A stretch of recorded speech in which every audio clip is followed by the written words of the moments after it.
Hello my dear students, welcome to MCQ and engineers hub. Students, ये session PYQ last 10 year for engineering mathematics topic है हमारा linear algebra.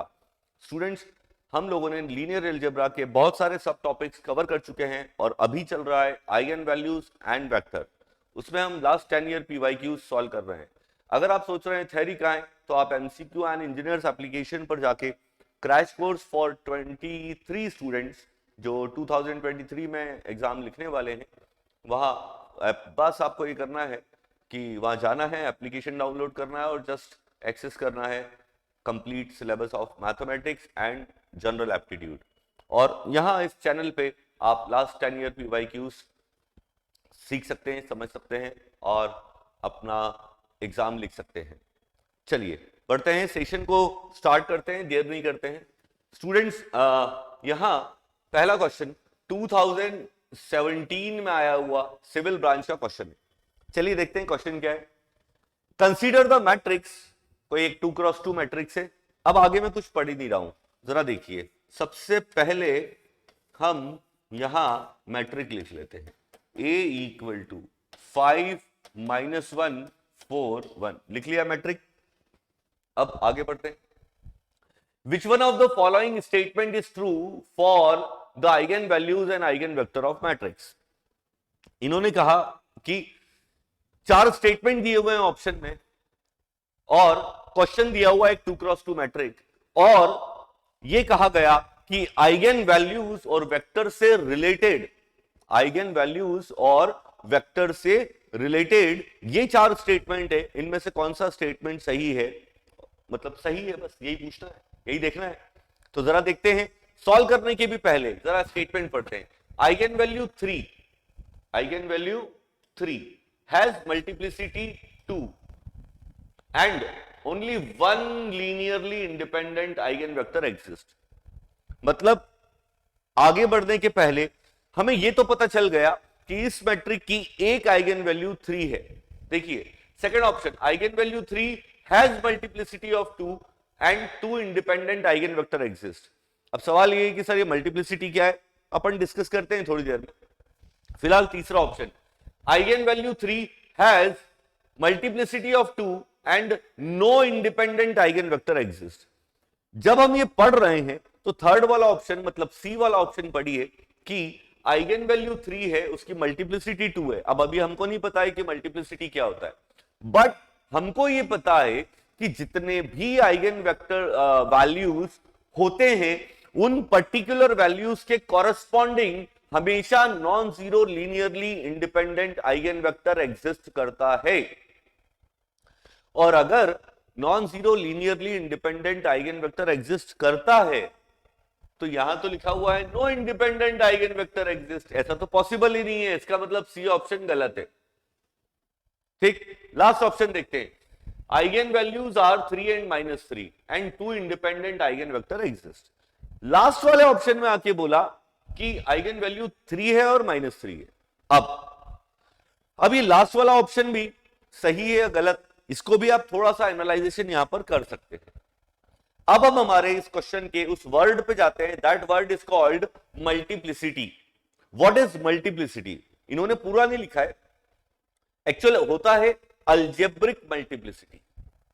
अगर ये eigen value की term में बोल रहे हैं तो क्या होता है ये अलजेब्रिक मल्टीप्लिसिटी या मल्टीप्लिसिटी? स्टूडेंट्स, जब भी आप किसी मैट्रिक का आइगन वैल्यू निकालते हैं और वो आइगन वैल्यू लेट्स से 3,3 आ गया और एक बार आइगन वैल्यू आया 3,2, तो आप इन दोनों में डिफरेंस देखिए। एक एग्जांपल में 3,2 मतलब eigenvalues are different and in another example eigenvalues are repeating 3,3। तो मल्टीप्लिसिटी ये कहता है कि किसी भी मैट्रिक में आइगन वैल्यू कितनी बार रिपीट हो रही है वो उसकी मल्टीप्लिसिटी है। जैसे अगर आइगन वैल्यू 3,3 है तो उसकी मल्टीप्लिसिटी 2 है, और अगर आइगन वैल्यू 3,3,3 है तो उसकी मल्टीप्लिसिटी 3 हो गई। तो अब अगर अपन लास्ट ऑप्शन पे आए तो यहां पर 3 और -3 है, मतलब यहां आइगन वैल्यू डिफरेंट है। तो जब आइगन वैल्यू डिफरेंट होती है तो there is no multiplicity. Multiplicity word आता ही जब है जब आइगन वैल्यू रिपीट होती है। तो इसका मतलब ये हुआ कि अगर हम इस क्वेश्चन की आइगन वैल्यू महज निकाल लें तो हमें यह पता चल जाएगा कि डी ऑप्शन करेक्ट है या इनकरेक्ट, और उसके बाद ए और बी में बहुत आसानी से कर लेंगे, कोई सोल्यूशन की जरूरत नहीं है। मतलब ये क्वेश्चन पूरी तरह से डिपेंड करता है आइगन वैल्यूज पे। तो चलिए बच्चों निकालते हैं आइगन वैल्यूज। अगर हमें आइगन वैल्यू निकालना है तो हम जानते हैं कि कैरेक्टरिस्टिक इक्वेशन फॉर्म करते हैं, that is determinant of A minus lambda I. तो अगर हम इसको सॉल्व करें तो क्या होगा, 5 minus lambda minus 1 4 1 minus lambda determinant equal to 0। ये हो गया 5 minus lambda 1 minus lambda plus 4 equal to 0, और ये हो गया 5 minus 5 lambda minus lambda plus lambda square plus 4 equal to 0। तो यहां देखिए ये हो गया lambda square minus 6 lambda plus 9 equal to 0। तो क्या स्टूडेंट्स ये लैम्बडा माइनस 3 का होल स्क्वायर है? और अगर लैम्बडा माइनस 3 का होल स्क्वायर हो गया तो यहां आइगन वैल्यूज आ गई lambda equal to 3,3, therefore multiplicity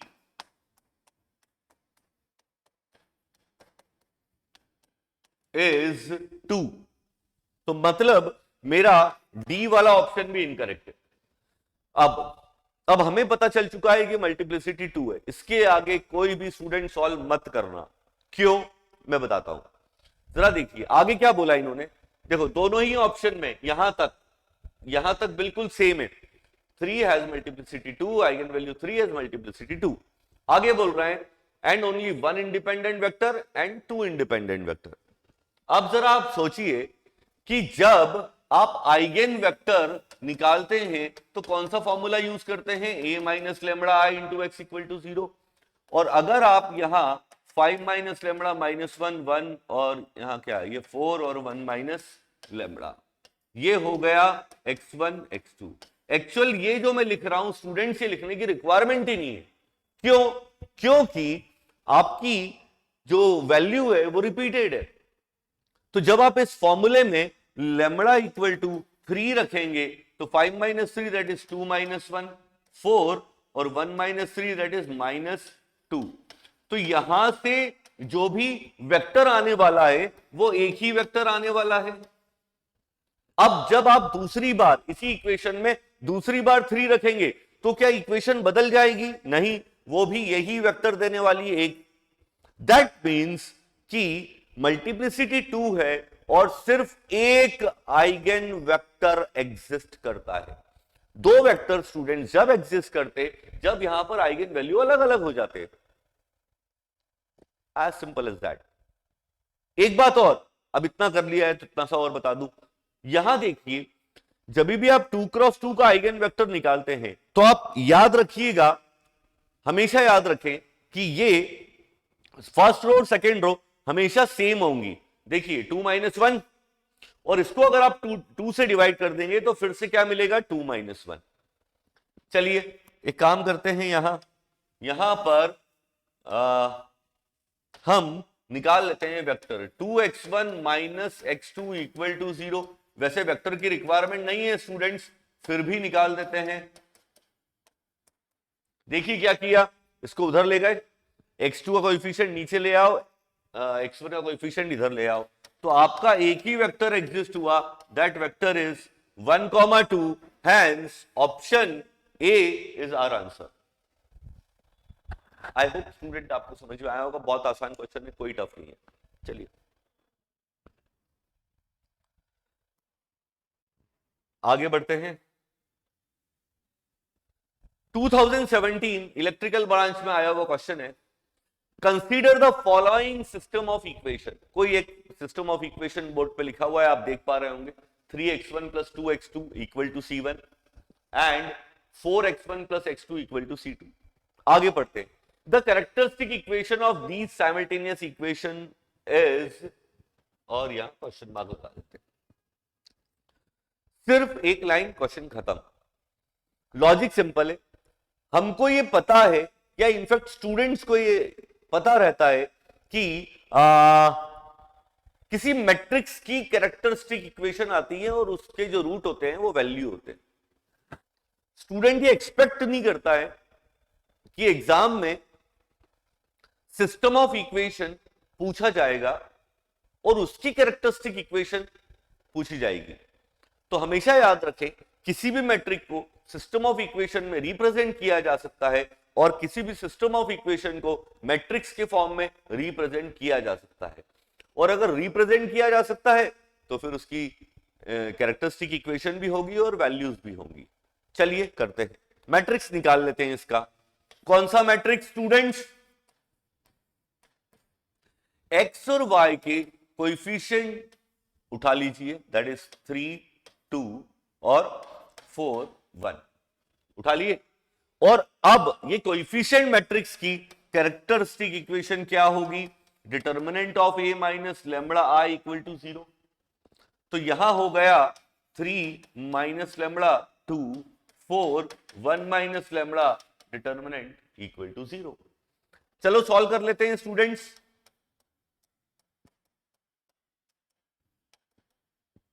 simple है, देखते हैं क्या आ रहा है। 3 माइनस लैम्बडा, सॉरी 3, एक सेकेंड स्टूडेंट्स,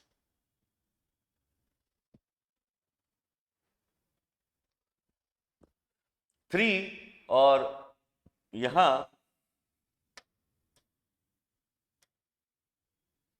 हो गया 3 minus 3 lambda minus lambda plus lambda square, और स्टूडेंट्स ये हो गया माइनस कितना हुआ 8 इक्वल टू 0। अब देखें यहां क्या मिला, लैम्बडा स्क्वायर माइनस 4 लैम्बडा और 3 minus 8 that means minus 5 equal to 0। तो therefore option A is our answer. तो अगर आप ऑब्जर्व करें तो पूरे क्वेश्चन में सिर्फ एक सिस्टम ऑफ इक्वेशन वाला कंसेप्ट था, थोड़ा सा घुमाने के लिए, बाकी कैरेक्टरिस्टिक इक्वेशन तो आपको पता ही है। चलिए 2017 बेकार सा क्वेश्चन है, मैकेनिकल में आया हुआ है। अब क्यों, चूंकि हमने ले लिया है इस क्वेश्चन को, तो चलो सॉल्व कर लेते हैं। बताइए क्या गिवन है? The determinant of 2 cross 2 matrix is 50। 2 cross 2 matrix है, उसका डिटर्मिनेंट क्या है? 50 है। और and 1 eigenvalue of matrix is 10। उसकी एक आइगन वैल्यू कितनी है स्टूडेंट्स? 10। तो हमें दूसरी आइगन वैल्यू निकालना है बेकार क्वेश्चन। इस डिटर्मिनेंट की वैल्यू क्या होती है? What is determinant? हम प्रॉपर्टी जानते हैं कि product of eigen values equal to determinant of matrix. तो product of eigen values equal to 50, मतलब वही। और लैम्बडा 1 की वैल्यू 10 है, तो लैम्बडा 2 की वैल्यू स्टूडेंट्स हो जाना है यहां 5। सिंपल है, बेकार क्वेश्चन। चलिए देखते हैं स्टूडेंट्स, ये क्वेश्चन बहुत ही बढ़िया क्वेश्चन। हमेशा याद रखें कि इस तरह का क्वेश्चन कभी आता है तो वो इंपॉर्टेंट हो जाता है। 2017 मैकेनिकल ब्रांच में पूछा हुआ क्वेश्चन है। अभी क्वेश्चन क्यों इंपॉर्टेंट हुआ मैं आपको थोड़ा सा एक्सप्लेन करने की कोशिश करता हूं। हम लोग जब मैट्रिक्स में प्रॉपर्टी पढ़ते हैं तो प्रॉपर्टी थ्योरेटिकल होती है, और उस थ्योरेटिकल प्रॉपर्टी से अगर कोई न्यूमेरिकल क्वेश्चन बना ले, ये क्वेश्चन बहुत अच्छा होता है। क्यों? क्योंकि वो अपने आप को ये बताता है कि ये एग्जाम में ऐसा प्रिटेंड करता है कि वो न्यूमेरिकल क्वेश्चन है, और students, maximum student numerical approach की तरफ दौड़ जाते हैं। और ऐसा नहीं है कि उससे सॉल्व नहीं होगा, बट वो लेंदी हो जाता है, और जितना लेंदी होगा कैलकुलेशन मिस्टेक होने के चांसेस हो जाते हैं। बट अगर स्टूडेंट ये रिकॉग्नाइज कर ले कि ये न्यूमेरिकल क्वेश्चन तो किसी प्रॉपर्टी का है, तो हो सकता हो कि वो कैलकुलेशन से बच जाए। मैं दिखाता हूं आपको, जरा देखिए।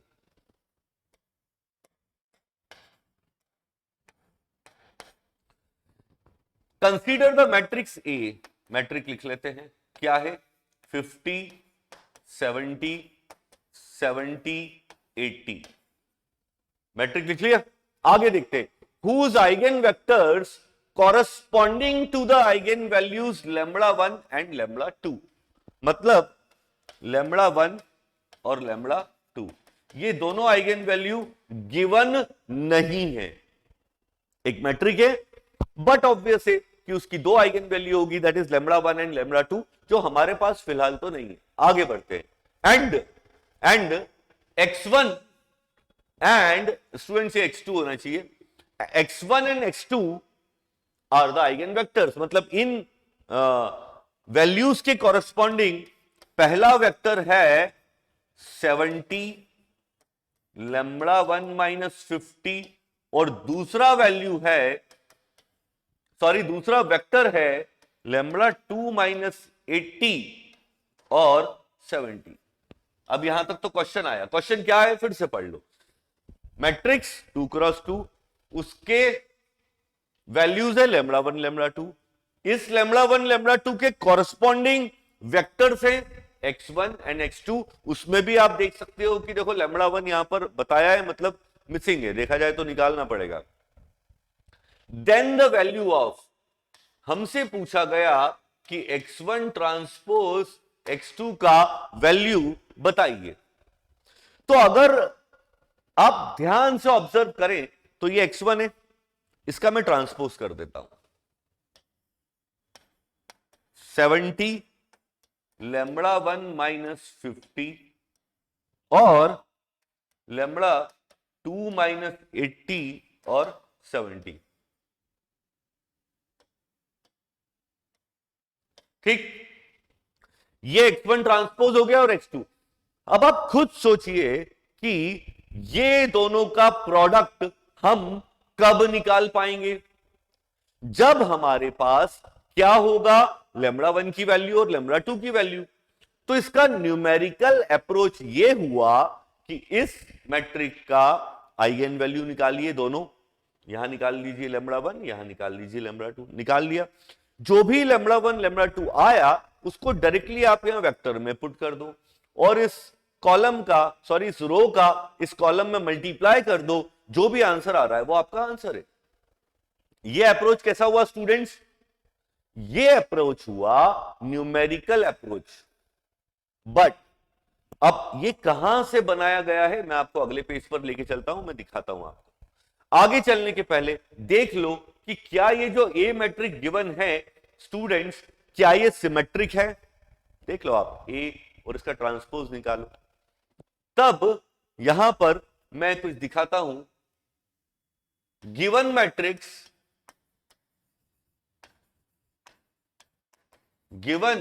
मैट्रिक्स इज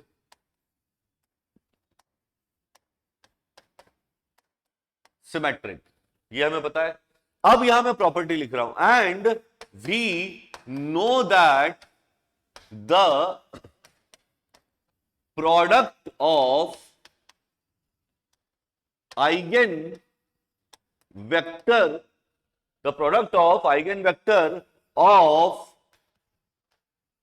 सिमेट्रिक मैट्रिक्स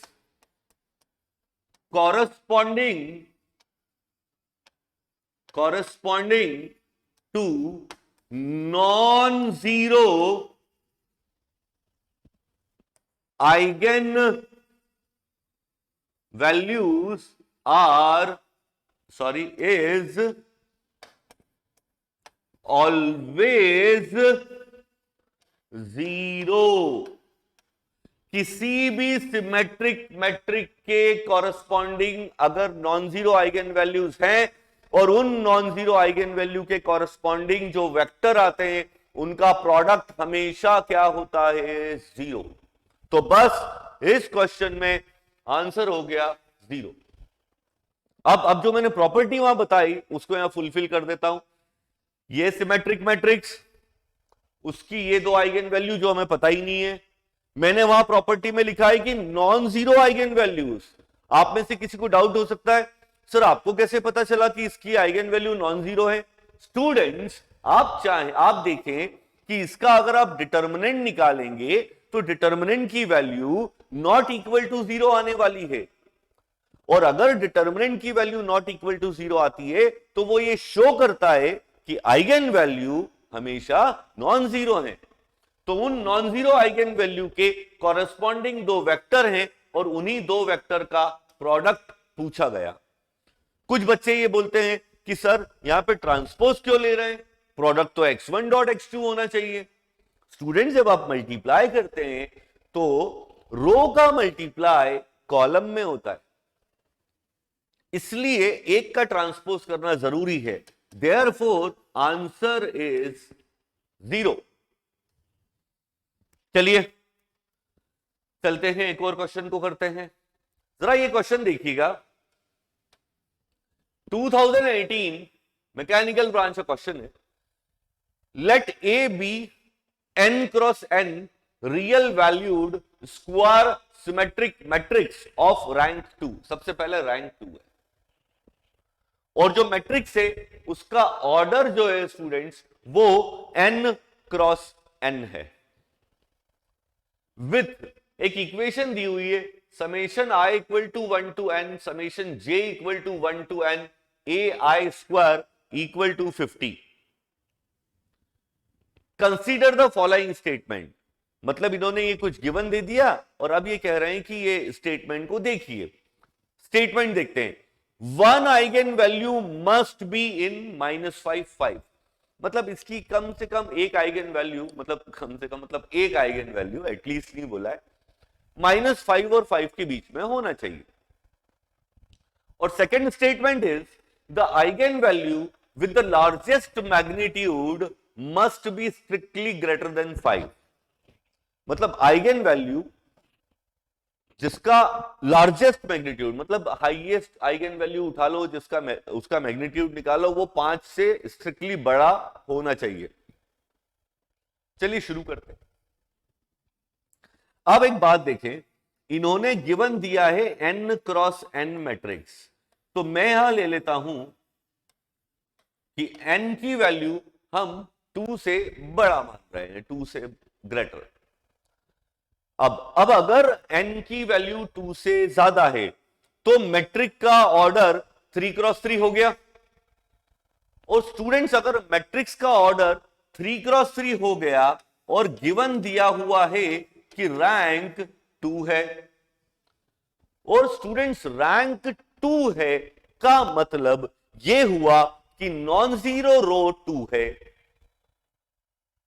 और अगर इसका ऑर्डर 2 से बड़ा ग्रेटर मतलब 3 क्रॉस 3 है, तो 3 क्रॉस, एक एग्जांपल ले रहा हूं, 3 क्रॉस 3 मैट्रिक्स की रैंक अगर 2 है मतलब नॉन जीरो रो 2 हो गई, तो एक रो वहां क्या हो गई, 0।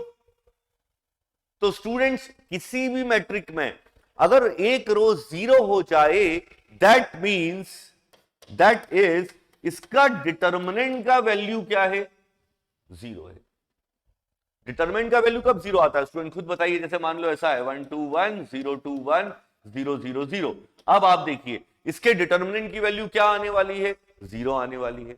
और अगर डिटर्मिनेंट की वैल्यू 0 आई तो क्या बोलेंगे, therefore at least one eigen value is 0, therefore 0 belongs to -5 5।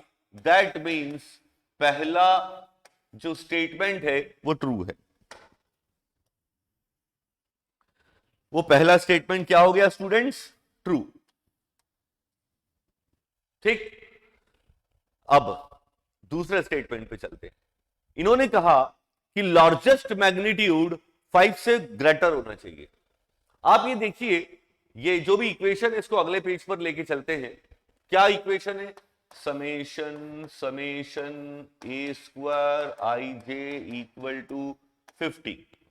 ठीक, एंड वी नो दैट, मैं अपने इस PYQ सीरीज में कम से कम 8 से 10 बार बोल चुका हूं कि this is the most important line where we can use eigen value at the place of matrix और matrix at the place of eigen value depending upon our requirement.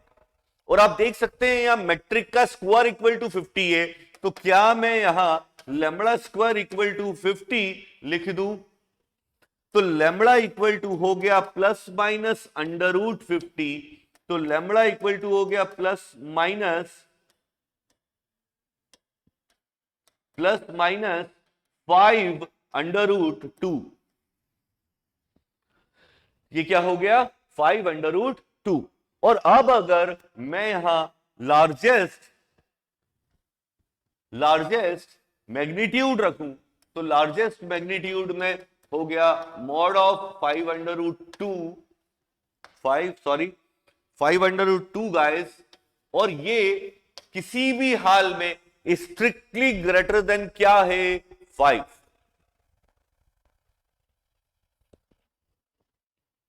तब हम ये कह सकते हैं, ग्रेटर देन 5, तब हम कह सकते हैं कि जो दूसरा स्टेटमेंट है स्टूडेंट्स वो भी ट्रू है। तो ऑप्शन के हिसाब से both statement 1 and 2 are true. Guys, hope you enjoy the session. Share करना ना भूले, लाइक करना ना भूलें, और स्पेशली अगर आप क्रैश कोर्स देखना चाहते हैं एमसीक्यू एंड इंजीनियर्स हब के एप्लीकेशन को डाउनलोड करें, वहां आपको कंप्लीट क्रैश कोर्स मिलेगा specially for the student 23। Students में 23 बोलता हूं, उसका मतलब ये नहीं है कि 24 वाला बच्चा ना देखे, बट क्रैश कोर्स है थोड़ा कॉम्पैक्ट फॉर्म में किया हुआ है। 23 का बच्चा ऑलरेडी तैयारी कर रहा होगा, वहां जाएं, क्रैश कोर्स थ्योरी पढ़ें, यहां आए, चैनल पे आए और 10 ईयर PYQs पढ़ें और मैक्सिमम बेनिफिट लें। चलता हूं, मिलते हैं अगले लेक्चर में। Bye bye, take care.